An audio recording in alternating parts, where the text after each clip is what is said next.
Welcome to Disrupted Science, the occasional conversation between the authors of the upcoming book, How the Internet Disrupted Science, now available for pre-order. Please do. I'm Joy Moore here with my co-author Ken Anderson, and today is Wednesday, December 31st, 2025. Last day of the year. Hey, Ken, Hey, Joy. how's it going? It's going. It's been quite a year, hasn't it? It has. So we have There's 32. This will be our 32nd episode. Can you believe it? no, that's a lot. It is a But not lot. It just kind of happened. Well, but the other thing is we say in the intro, it's an occasional conversation. It's basically a every Wednesday conversation, It has become that. Maybe we need to revisit that. Oh, I which sense is an edit coming. which is fine. But maybe we could have more frequent conversations in the new year if We people want them. we We got a could. I lot to mean, there's a talk lot about. happening, and there are times like I think yesterday we got on the phone, just kind of unscheduled in an unscheduled manner, and I was like, "Dang, I wish we were recording this," because it Hmm. was it was like free flowing everything. It was good, but yeah, so you never know. We may just have to come up with a new motif. Just, the eavesdropping on Kent and Joy. I'm sure inquiring minds want to know. Yeah, yeah, yeah, yeah. But we've got some updates on the book front. We've had a busy Christmas season. Yes, yes. And speaking of going back and changing things a little, we got the copy edited version from the publisher, and Mhm. you and I both went through it.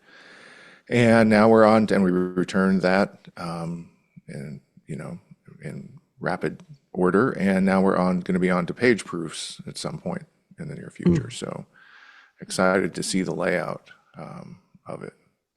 So Yeah, and then we can do the index. yeah, and then we had an interview with Darrell Gunter on WSOU 98.5 FM, Seton Hall University. Oh, that's good. Yeah, that was so cool of Darrell to invite us to talk with him. And it was a good conversation. It was short. We didn't spend too much time blah blah blahing about things. And he had some really good questions, and we were so grateful to have the opportunity to chat with him. He's a guy that we've known for a long time, and we're we'd love to catch up again. We didn't get too much into the leadership aspects of what we're talking about. So, Yeah. Darrell, if Plus, you want us plus, back, yeah. If you want us back, we're here, or anybody else. You want to talk to us, let us know. But also, I was, I've known Darrell for a long time, and I've known he has a really nice voice, but sometimes that doesn't carry over to media. hmm I've had people I've known who have really nice voices, and then you record them, and you're like, ooh, no, not so much. But his carries over beautifully. He has a great radio voice, so Oh yeah. lucky guy.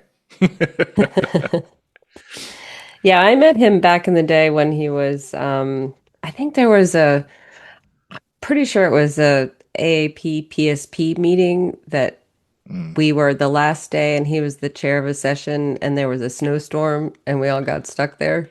Oh I don't know no! if Oh, you were that's at a that great one. bonding experience. Oh yeah, yeah. So we ended up having to talk What city longer was it than in? DC. So Oh yeah, I've had hopeless. so many things Yeah. happen with BWI and the Yeah. DC airports where I've had like long hours in bars at the airport, or one time I had to drive back with three other people from NEJM well after Yeah. I had been there. But we It's had to always drive home better. because there was just no flight. It's Everything was always better to drive from DC to Boston if you're from Boston and you know how to drive. The yep. other way around, don't do it. No New Jersey Wait for the Turnpike. plane. Ugh. All right. So but you've got Okay. something else in mind here. Yeah, so before we get to the main topic, because it is New Year's Eve, True, I true. thought it would be fun to go through. I always like to look at like what are the superlatives coming from magazines and other places at the end of the year, like what's in, what's out. what's number What's one hot and and all what's that? hot, Yeah, what's not. right. So I did a little Googling around, and so I've selected a few to get your take on. Oh Okay? boy. Oh boy. No Yeah. pressure. All right. So the first one is Rolling Stone's Song of the Year 2025 Hmm. is Abracadabra by Lady Gaga. Solid choice. And according to her interview with Rolling Stone, the background is I wanted to traverse old ground while breaking new ground, which I think is hard to do. Okay. Are you in agreement with I this? am generally in agreement. I don't know about song of the year, but it was a really good song. And her Mm-hmm. performance of it, especially her live performance on Saturday Night Live, was Yeah. amazing. And she's an Mm-hmm. amazing artist and performer and singer. So anything Lady Gaga has, it has to, it's glorious until proven otherwise. And this was definitely one of her stronger songs. Yeah. But I also like the fact that she does what, you know, I keep returning to the fact that music that resonates seems to have a particular sonic range and a certain amount of dynamics and a mix to it. And Mm-hmm. she respects that. Like she She brings, does. she Yeah. she knows how to really, get a good tempo and get a good bass line and bring things up and down and build intensity and pull back and build drama and all of that. And I think that's all a good sign of good music. And I think that's why she's able to. I think that's kind of maybe what she's referring to, where she's talking about, traversing old ground, like known things that work in music production and Mm-hmm. composition and arrangement and mixing and all of that, and then bringing something new out of those elements. So I respect that, and I think that's cool. Yeah, I mean she does that in every genre of music that she explores. It's like a collage. She's she's definitely taking inspiration from people who came before her and Hmm. then putting a new spin on it and introducing it to new people. Well, like So, her and Bradley Cooper in *The Star Is Born*, right? hmm. Very Yeah. different than a Christopherson Streisand *Star Is Born*, and a new classic song came out of it, right? Hmm. And I loved the fact that people were speculating that she and Bradley Cooper had this big romantic thing, and at the end of the who knows if they did or didn't, but at the end of the day, she's like, well, that's called acting. So she Exactly. just played coy with it. It's like, maybe, maybe not, but Yeah, maybe we're it's just called. acting. So, Well, that inspired me to re-listen to the old classic, the Steve Miller mm, Band, Abracadabra, that we all grew up with, or at least I did, riding hmm, around on my bicycle, listening to the radio, things like that. And then, yeah, unfortunately, I looked at on YouTube and I saw the mu music video, and it is so creepy. it is so It bizarre. is so anyway, thank you, Lady Gaga. Congratulations. Okay, Thanks on for to the next updating one. it and making it not so creepy. On to the next one. So the next superlative is Cosmopolitan Magazine's Hmm. fragrance trends for 2026. Hmm. What is 2026 gonna smell like? Apparently, it's gonna be sweet, Aw. juicy, and woody. Whoa. Again, and I quote from the magazine, the biggest 2026 perfume trends will be a full reinvention, according to the three fragrance experts they spoke with. We'll see ideas and notes that refuse to disappear, that keep shifting shape, that our noses keep returning to, even when we think we've moved on. Yeah, I have nothing to say on this that is Okay. appropriate. But sweet, juicy, and woody. I, you know, I there's so many jokes I want to make about those three words, Well, that's why I put it in there. So so I could. everyone can do their own. Yeah, make insert your jokes here about sequels to Magic Mike or what your. Anyway, so that's what's happening Anyways, to us in fragrance. Moving on. moving on. Think quickly, please. Yes, the Merriam-Webster's word of the year for 2025 is not surprising, slop. Ah, that's a good choice. Merriam-Webster's human editors have chosen slop as the 2025 word of the year. We define slop as digital content of low quality that is produced usually in quantity by means of artificial intelligence. End quotes. Hmm. All that stuff dumped on our screens captured in just four letters. The English language came through again. Yes, it So, did. so slop was already a word, but now it has new meaning. It does, and it's been a very. I think it's opened a lot of eyes to what LLMs are producing because it has a few different connotations, right? So it's not anything that you really want to consume. It can be messy and it can Yeah. spread uncomfortably, right? And you can Mm-hmm. keep kind of picking it up unexpectedly. It's like we have granite counters, and it's like if somebody spills something, it's like a little bit later, or you have a broken glass on a carpet or something. It's like there's just you worry about some leftovers there. You keep encountering them. So it's a really great word, and Mm-hmm. kind of gets back to the fact that And can anybody can, humans figure this out? Right? yeah, and anybody can understand Hmm. what the word slop means. Right. You know, it's it's It's a great it's onomatopoeia, actually. oh. Kind of is. I mean, Mm-hmm. it's like slap adjacent, slop. You know, well, because it's what it sounds like when it hits. Usually, It it's like is. It's like splat. splat. Another Right. onomatopoeia. Yeah. But Yeah. I It's think that's a something that great you choice. it just showed up where you didn't want it to, and then you got to clean it up.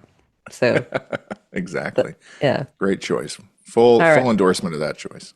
Okay. And so the final one is the Pantone color of the Mm, year for mm, 2026, which they always announce hmm. around this time.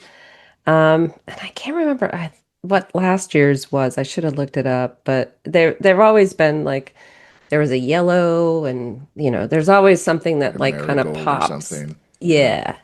Well, this year's color is Cloud Dancer, Hmm. which Not is fancy. white. It's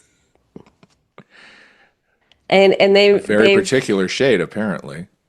well, yes, because it's number 11-4201.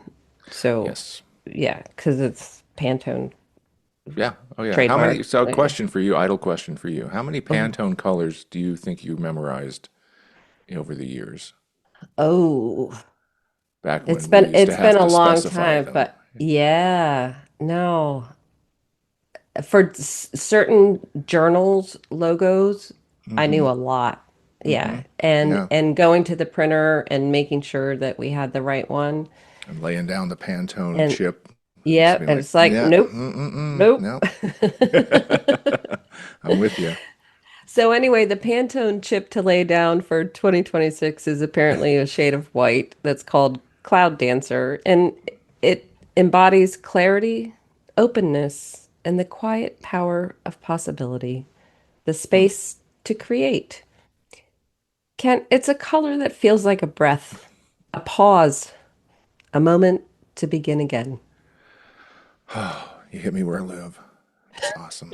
It's a blank slate, in other words, right? So they're trying to wipe away 2025. They're like, that year They're sucked. like they're like get rid of the slop. Just Yeah. let it go. Let's start Wipe it let's start clean. with white. Yeah.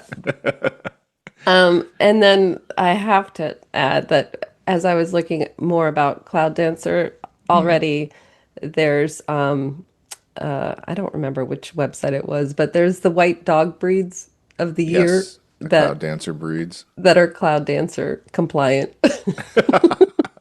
And I own And my you wife and I have own one. one. We do a Great Pyrenees, and Yeah. She is hardly someone who feels like a breath, a pause, a moment to begin again. Most of the time, she feels like a nut, like a crazy little person with a little girl with a bunch of attitude. So I So love it, she's but so she's more juicy and sloppy than a breath of fresh she air.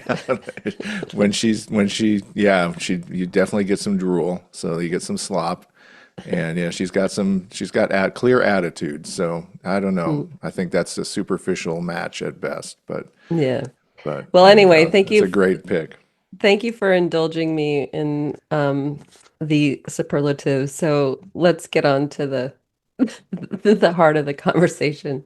All right, here we go. We're going to talk about playing to the consumer.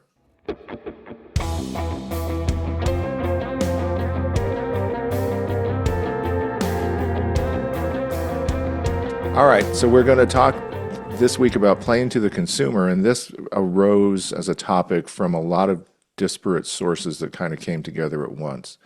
And one of the first ones was a person we interviewed earlier this year, Iris Van Roy, who posted on Blue Sky about something that she basically said people who have never had their dominant culture challenged don't know what hits them the moment someone does.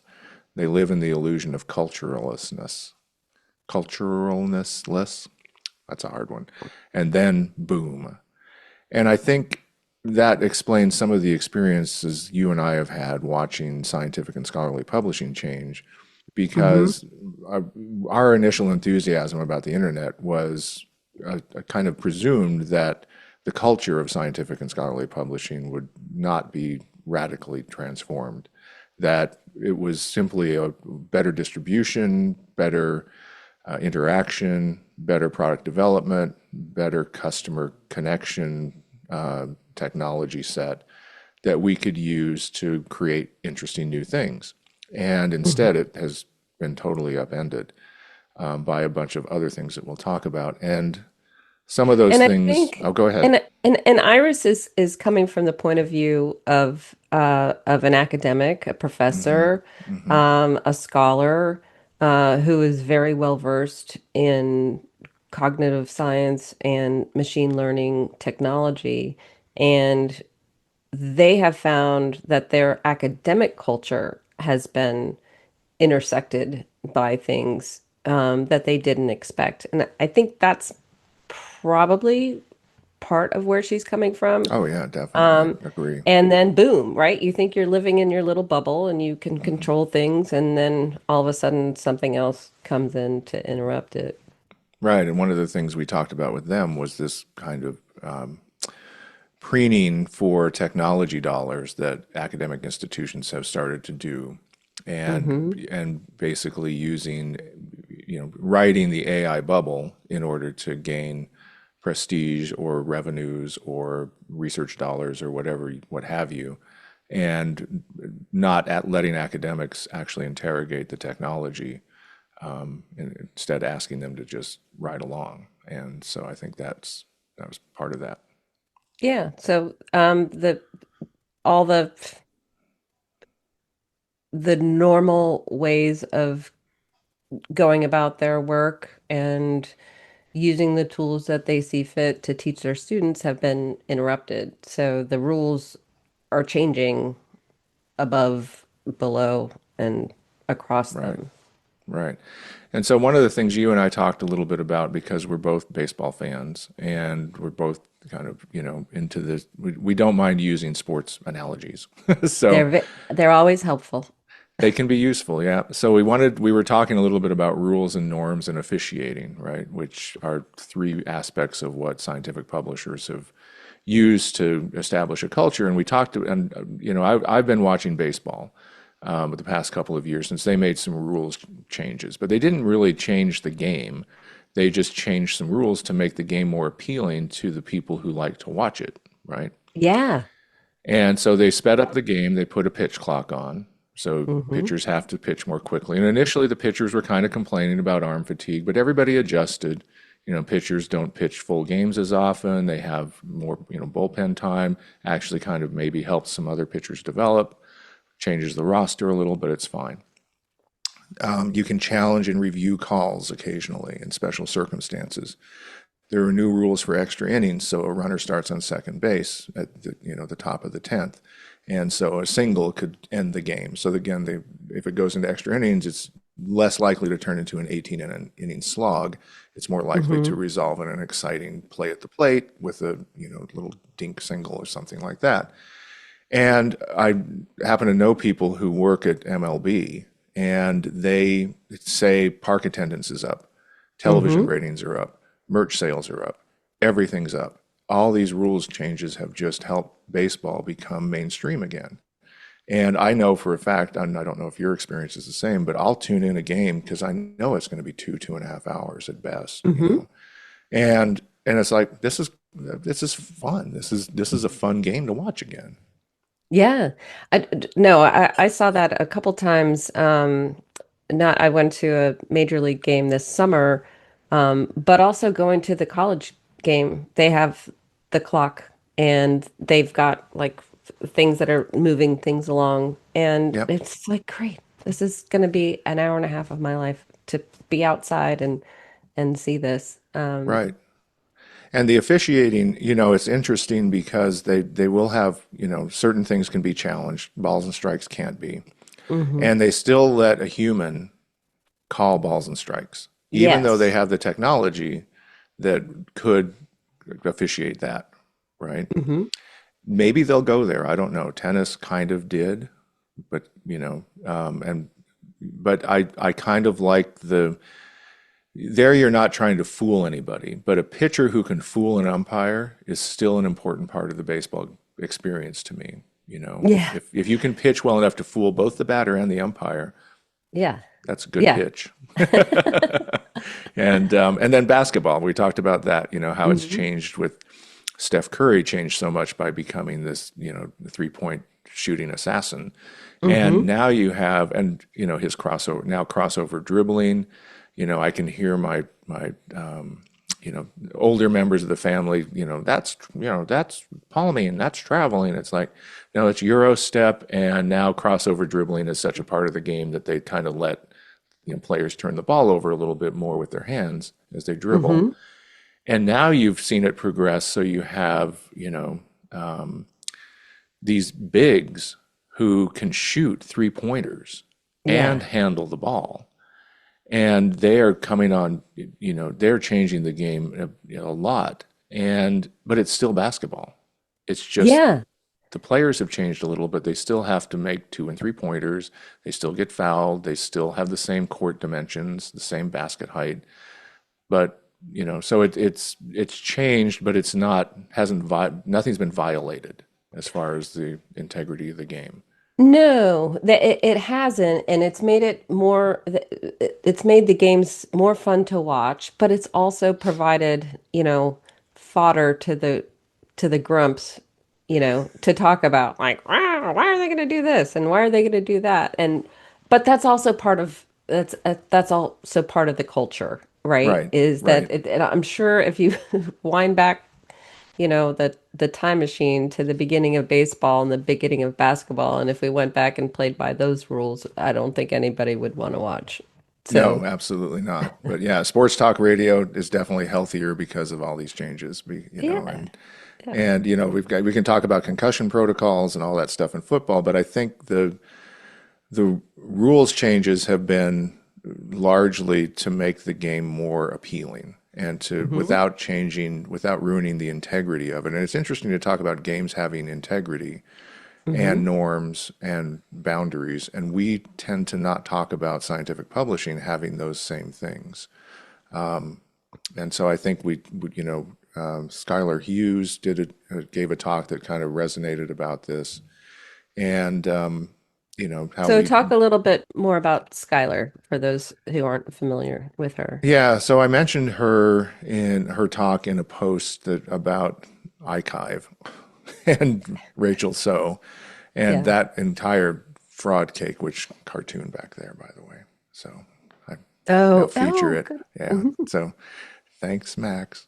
But anyhow, But she gave a talk at TEDx Duke. I think she's at Mm-hmm. Duke, and she talked about how we've learned to tolerate lies. And it's the boy who cried wolf story, and it's fundamental in a really important way. And I really love the fact that she just returned to some fundamental things in life, which is if you start to tolerate lies, as an individual, you suffer for that. But if you start to tolerate lies as a community, you can be totally upended. And Mm. and she talks about how the speed and remorselessness of technology amplification systems have made it so that everybody's kind of become worn down about adhering to the truth and become much more susceptible to being lied to and just kind of have come up with kind of a universal shrug about it.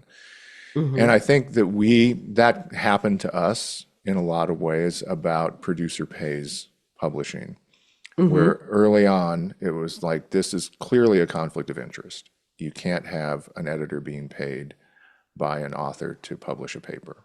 It's an Mm-hmm. advertising move to pay to place content.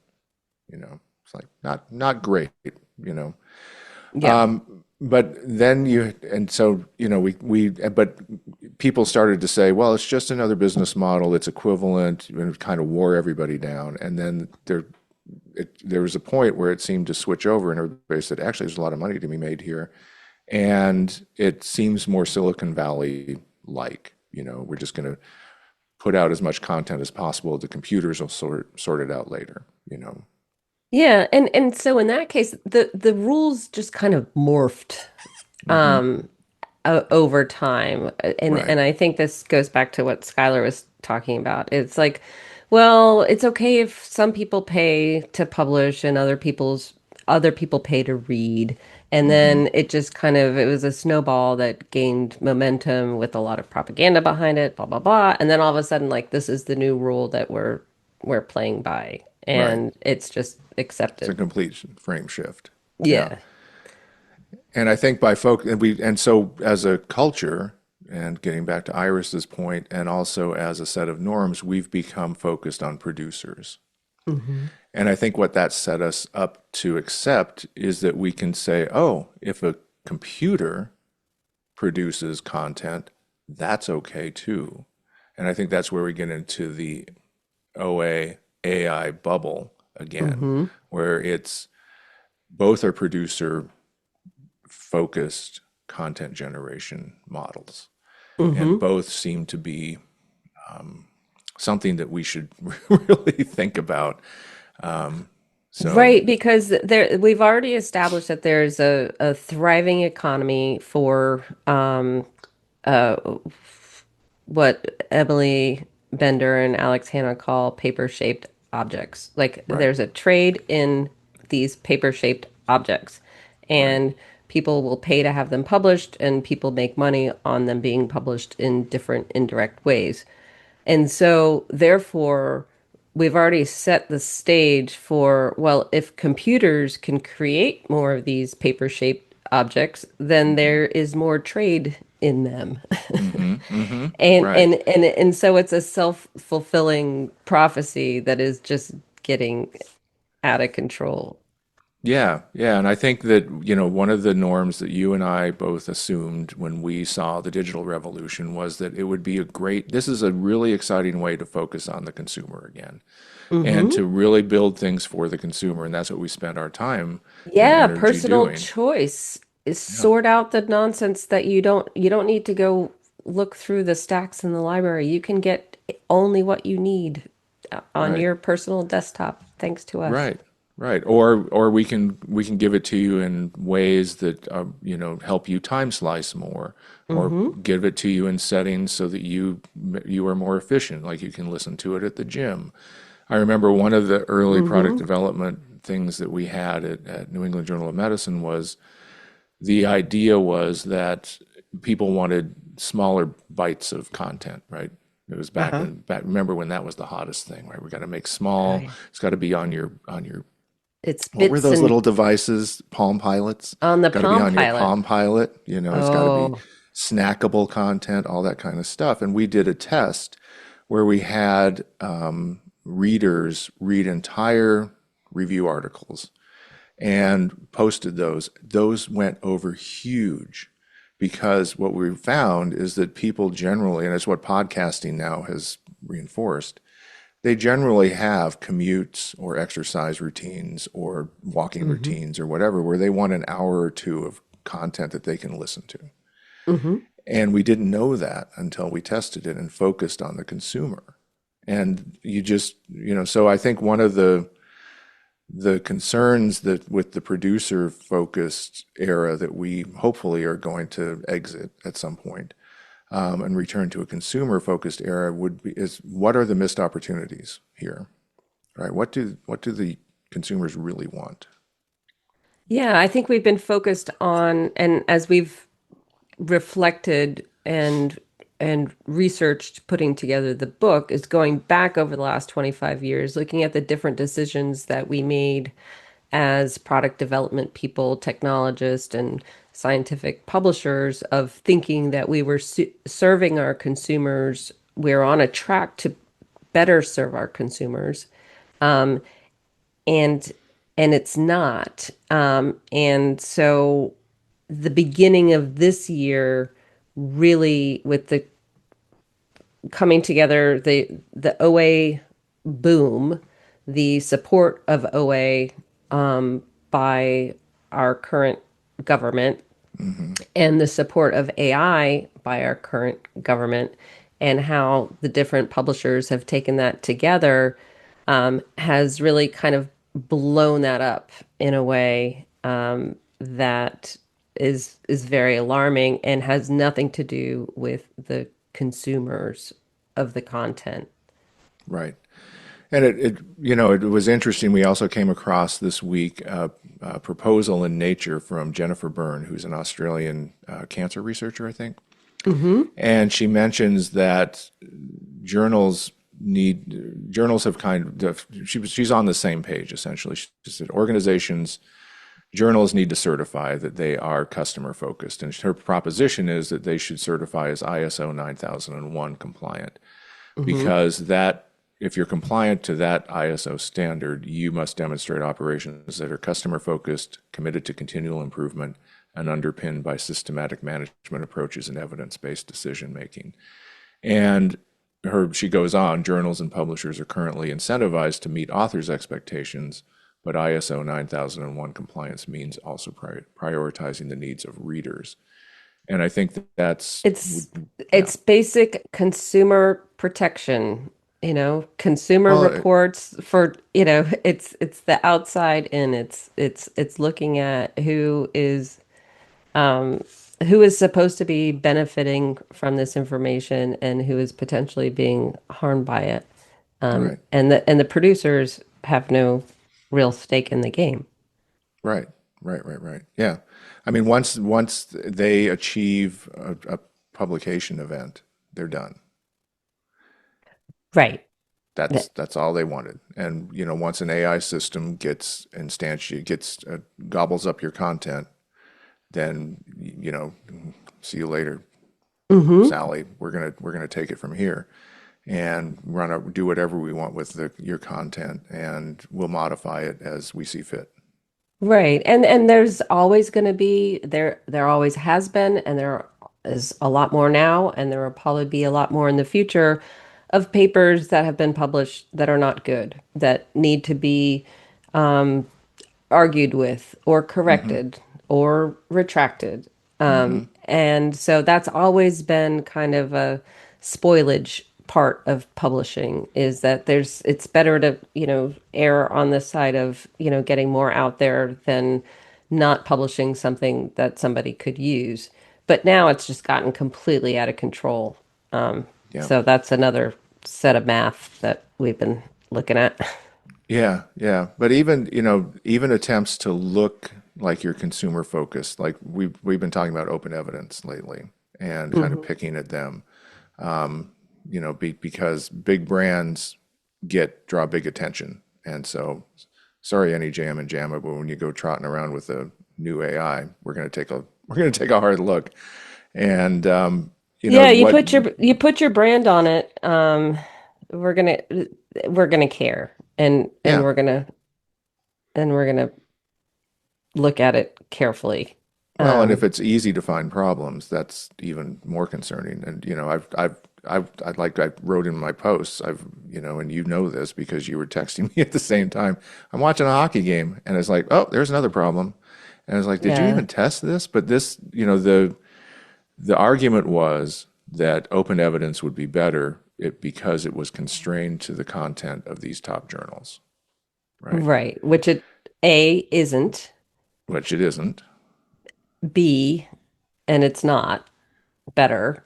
No, it's actually worse in new ways, right? So one of the new Right. ways is if you put into it IQ and fluoride, it only has one article to chew on, and which is from JAMA Pediatrics, and which is a terrible article, trash references, shouldn't be in there, full of eugenics, dog whistles, Hmm. and people not beyond us and before us have urged it to be retracted, and but that's all it has. But you put the same prompt into, what was it, Evidence MD, which is a broader one, Hmm. or if you were to do it into Up to Date or Dynamed or something like that, you get Or a just totally Google. different, or just Google, you get a totally different and a much better, more nuanced, more evidence-based answer than you do out of open evidence Hmm. because you know,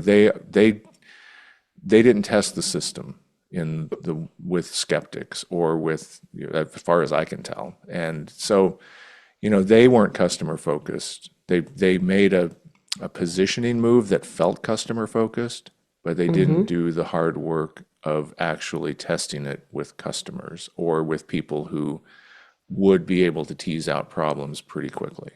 Um, Right. And it's the same as, public free versions of Chat GPT that have been put mhm, out there. It's let's put it out there and see what sticks, capture users, learn from their inputs, mhm. um, and see what sticks. And Yeah, it's an what extraction move.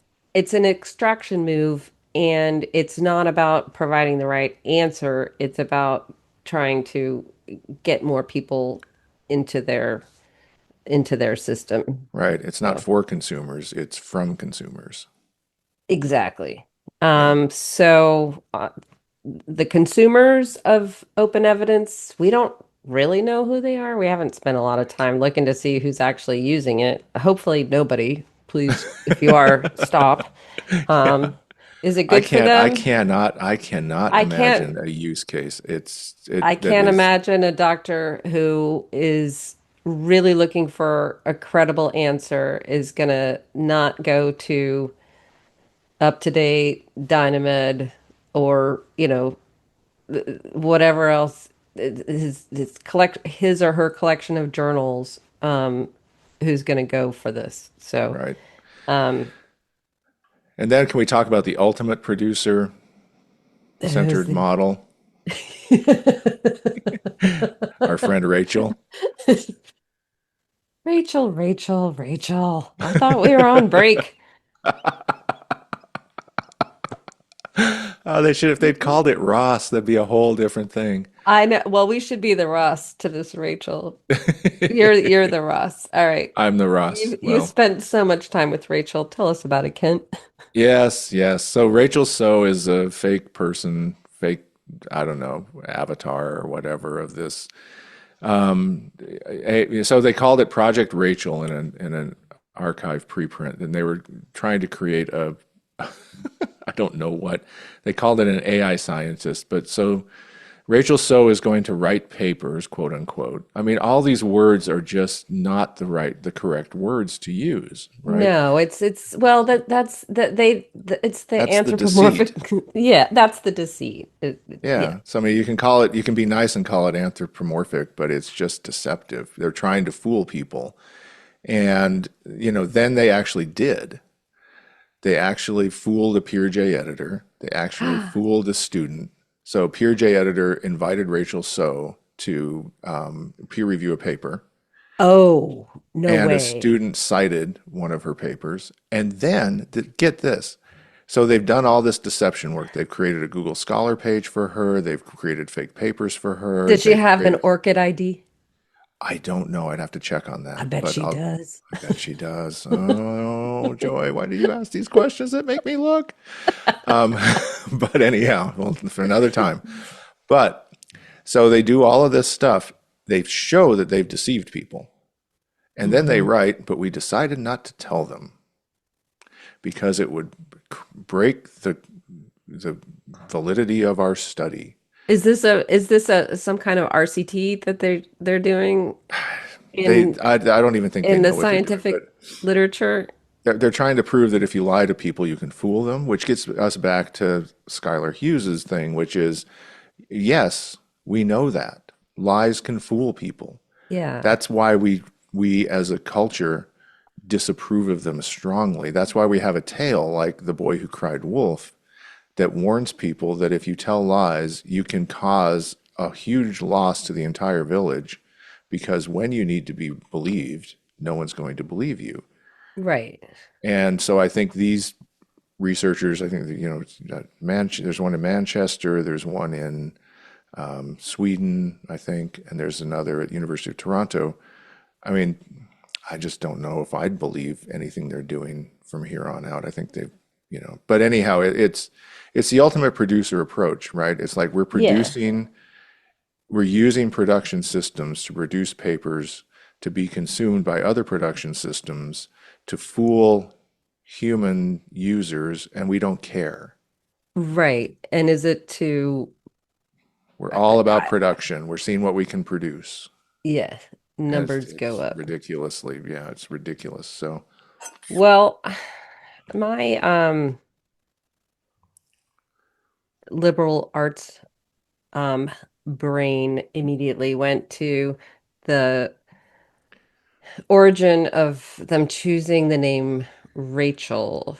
see, you're Um, much deeper than I thought it was from Friends, but initially thought it was Friends, but I was like, wait a second. mm, So in the Bible, the Rachel character was very important in the book of Genesis, mhm, and was one of the major matriarchs that helped, you know, grow the population. mhm, But she struggled with infertility, mhm, and she enlisted the service of a handmaid to help her husband, Jacob, repopulate. And then from there, God rewarded her with the ability to have her own children. So mm, this was like it's a surrogate sacrifice for the better of future humanity fable. mhm, And so I was like, that's who Rachel was. And then, but taken at the same time, the recent White House executive order about the Genesis mission is what mhm, is focused on AI. And so that's the Genesis mission will build an integrated AI platform to harness federal scientific data sets, the world's largest collection of such data sets developed over decades of federal investments, to train scientific foundation models and create AI agents to test new hypotheses, automate research workflows, and accelerate scientific breakthroughs. mhm.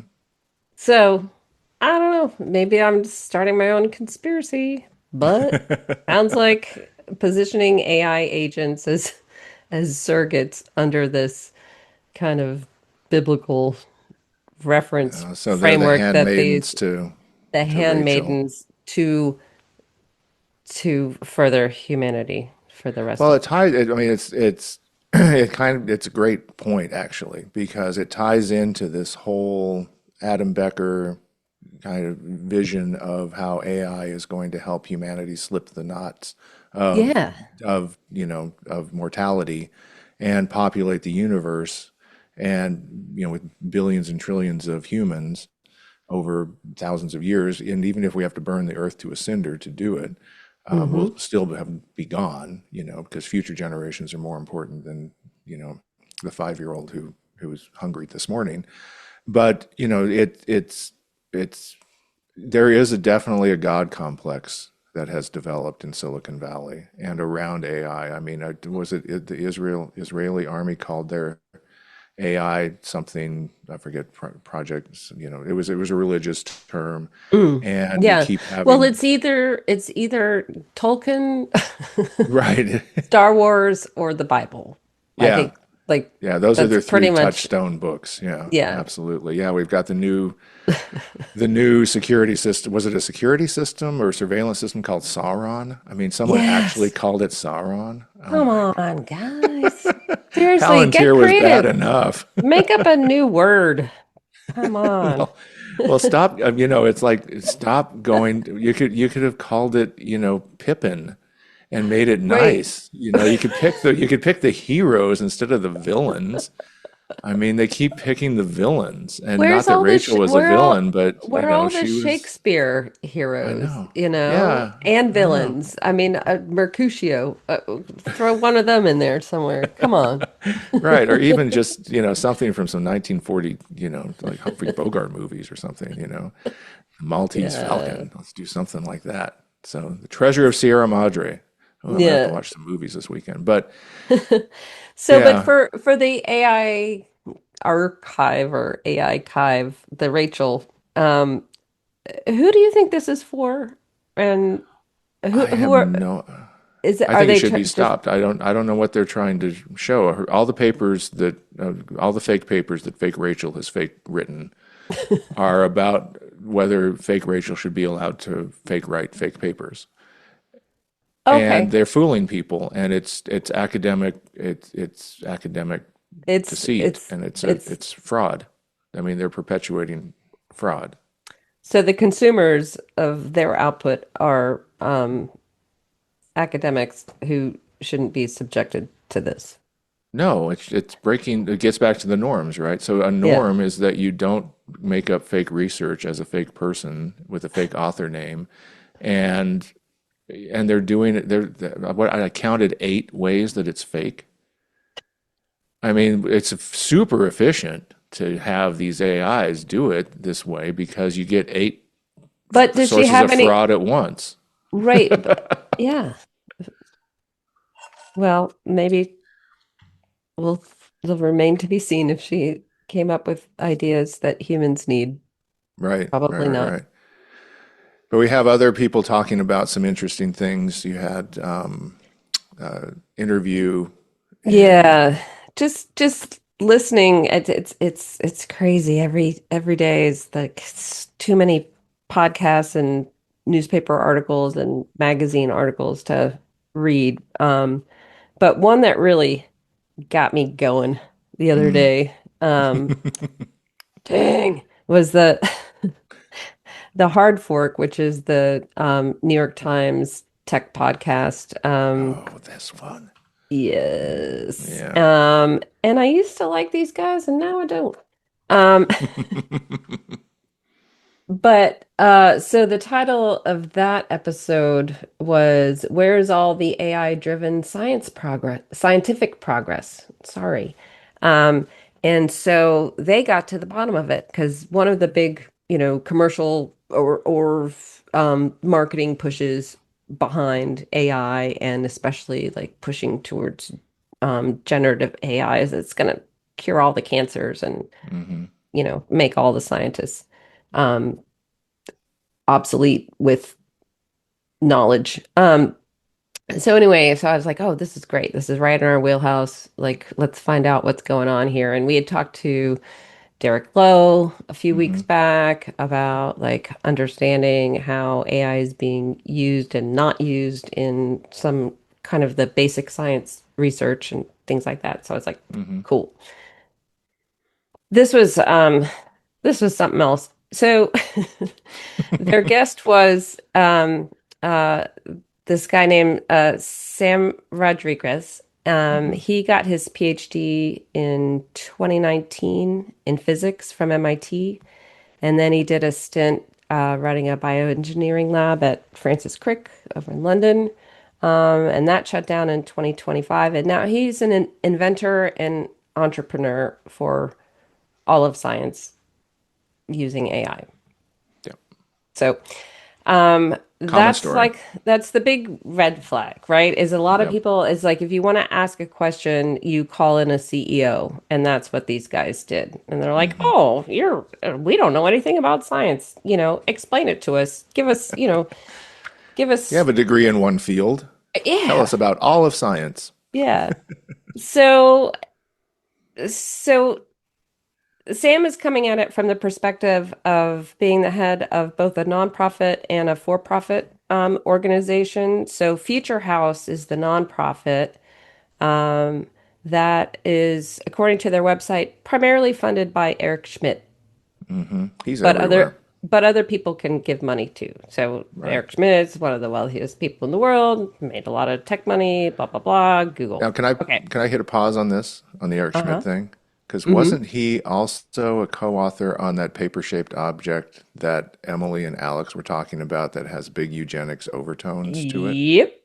Yes. Nice. Okay, we'll Jeez. put a link in the show notes. There were a lot of people on that paper. Yeah, paper-shaped object. Yeah. So yes. So they started, like most of them do, started with the nonprofit, just asking questions, taking donations, figuring out good ideas, and then they spun off their platform for AI scientific discovery called Edison, and that's the commercial spin out, and it is now bringing this technology to the world. And so that's what they do. A couple points on this, everyone listen to the interview or not, but this is what the people, at the top levels are talking about. Like I said, one of the things is like, we don't understand science, so explain it to us. And there was a long discussion about the term de novo. Oh, Um, that was painful. They got it so wrong. Just wrong enough. Wrong just enough. just wrong enough. But then another big thing that jumped out at me was as he was rattling off all of the ways that AI and in particular his companies and nonprofit are helping to use AI for scientists is they called liter AI powered literature search is a huge unlock, dude. We unlocked it. I You was do a good like, tech, bro. I like it. it's a yeah, because it was all locked up. It Yeah. was too hard to do, and now Yeah. now we can unlock it super Yeah. fast. So Yeah.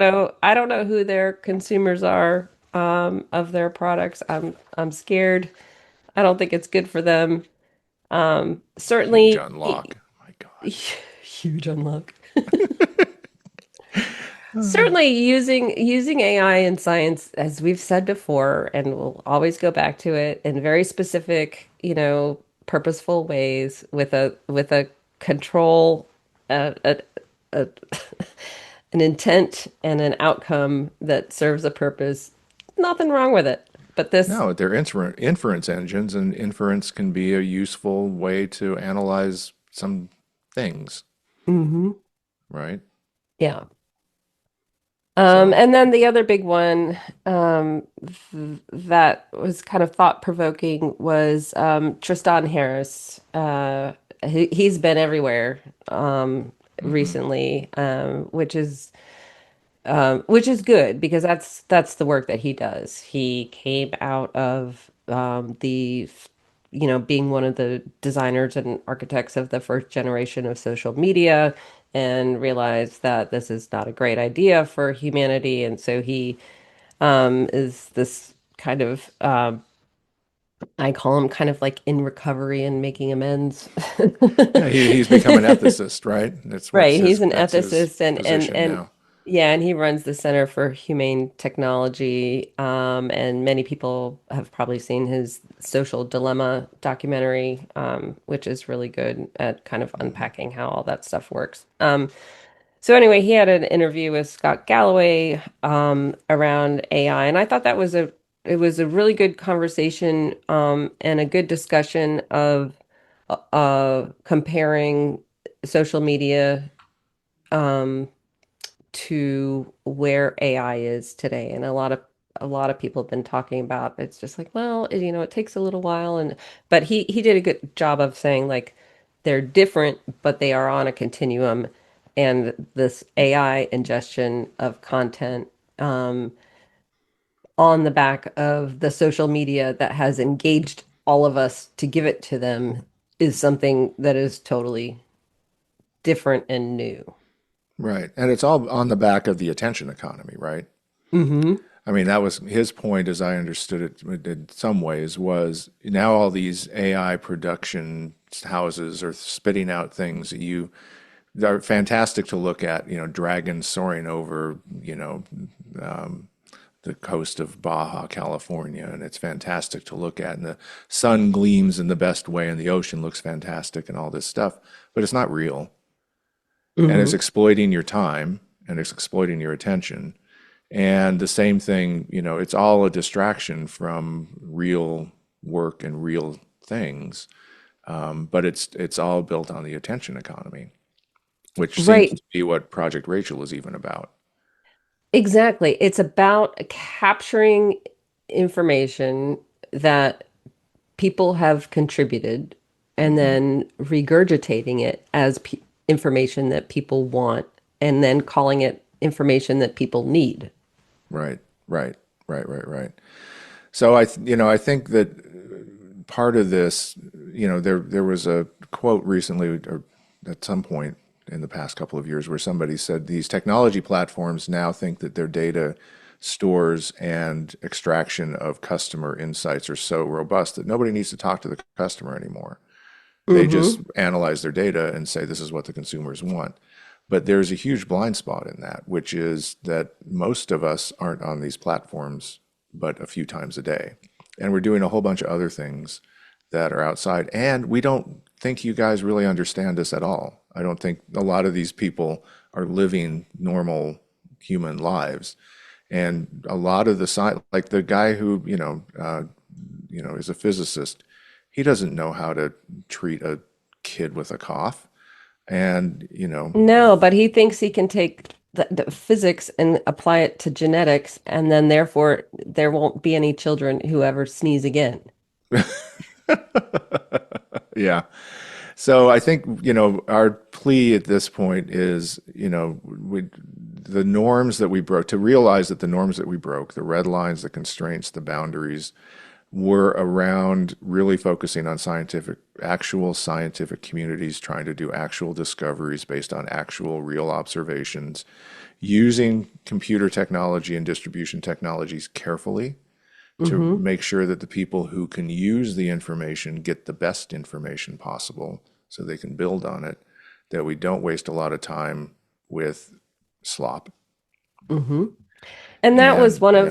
of Tristan's main themes is that, empowering the community of humans is coming together and saying and understanding what we're looking at and what the possible effects might be, and then deciding to draw some red lines of Hmm. th this is okay, but this is unacceptable. And I think that really kind of sparked some things with me about like how we want to talk to people in scientific publishing around kind of where are we going with all this? Hmm. Right. And, Project Rachel crossed a lot of red lines in my mind, Hmm. fooling people, making up fake people, making up fake content. Yeah. And, Open evidence that crossed a scarlet bleeding red line. blinking, flashing red line. Yep. Yeah. Yeah. Um, and then there are other, ways that AI is being introduced into different products and less we talked about like in libraries, Hmm. um, That with Mike. in yeah, and a lot of other things. And so the more content that's coming out is means there's more content that's coming out, and then there's more that's going into the ecosystem. And so that's what we wanted to talk about is, is it time to, New Year's Yeah. take stock, Yeah. let's talk about drawing some red lines and then Yeah, see and if you don't want to invest in being on one side of the red line or the other, that's up to you. But let's at least kind of throw them down. that sounds good. All right, we should probably move on to discoveries of the week, just Hmm. given the time. So, are you ready? I am.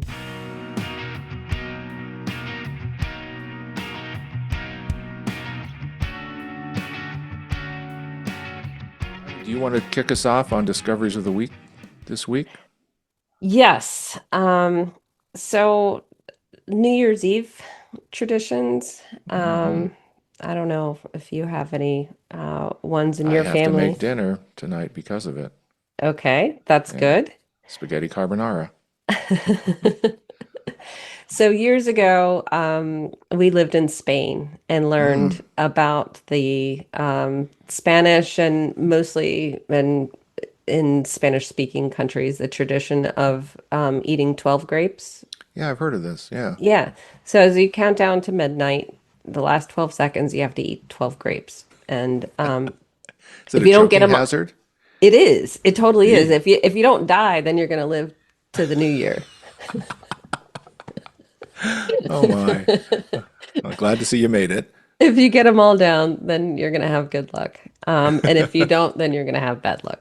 Um, Yeah. and so that's one that um, I've known about for a long time. But I was looking at other New Year's Eve traditions from around the world, and I found a new one. Okay. Um, Apparently, in some parts of South America, you should wear your underwear backward tonight, Kent. Okay. Out with the old, in with the new. Front is back, back is front. Yep. Oh, it depends on the style of underwear whether that's going to be painful or not. Because I picture Carnival and I picture some thongs and I'm picturing Borat and oh, it's just getting yeah. Yep. Wow, I have never heard of that one. So eat 12 grapes and put your underwear on backwards and you'll be good. All right, I will check both those boxes. Not. All right. So What's mine yours? mine is a little more serious, but I have a distant relative who I get to follow on LinkedIn for some reason. I forget why we connected, but when I met her a few years ago, she was doing taking large photographs of landscapes and objects and things, and then she would use acrylic paint to paint different, highlight different things and kind of make them surreal and a little bit, just beautiful. She really did a nice job with it. It was so the photos would look, you couldn't. She would blur the line between photo and painting in a really nice way, and so they'd Mhm. become so your eye would just like really engage with them, and it was beautiful work. And a really clever thing that I started to see other people doing and all this. And then I, lost touch with her and then she started to reappear on LinkedIn again and she's now a forensic artist. So what she What is does, what does that mean? yeah, well, apparently, and I want to talk to her about this, but apparently what she does is when there's a missing person and they discover a body in the woods or recover one that's been in the water for a while or whatever's going on with the missing person, she will go and reconstruct,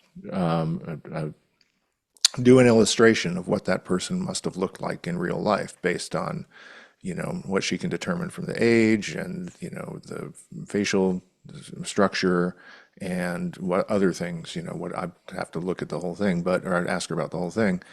But what's been remarkable is in the past couple of months, she's had a couple of these resolve where people have seen her drawings and gone, "Oh, that is Oh, Uncle Dave, or that he's been missing for 12 years or whatever." wow. And so I'd want to talk to her about that, but it's just kind of a remarkable thing. And we've all seen those reconstructions in museums that they're doing now. Like we went to the museum in Sweden where they have the big boat, Oh and yeah. yeah, Hmm. you've seen those, and they Hmm. have those 3D heads of all the people that they recovered, and they're amazing in the detail and all of that. But you know, that's fascinating. This is cathartic for families, I think. It's probably bringing them closure. It's And I just, helpful. Yeah. yeah. So I and thought it's that was my discovery human. of the week. Yeah. Well, but it takes the combination of her using data that is given Mm-hmm. to her that she can Mm-hmm. collect via Right. photograph and then interpreting it using her It's the mind perfect blend of art and and science. putting it all together to create something that is when it's right, it's a unique hit, Right. right? That Mm-hmm. is the person we were looking for, and you helped us find them. That Yeah. is Yeah. so awesome. It's the perfect blend of art and science, and I think a great way to end the year. So, thanks for tuning in. Thanks to our friends at Provoke the Truth for the music, and as always, let us know what you think. You can keep up with developments at the Geyser, where you can subscribe to support our efforts. And you can reach us at disruptedscience@gmail.com. We'd love to hear from you. Happy New Year, y'all. Thanks for tuning in and keep giving us all of your feedback. We'll see you next year.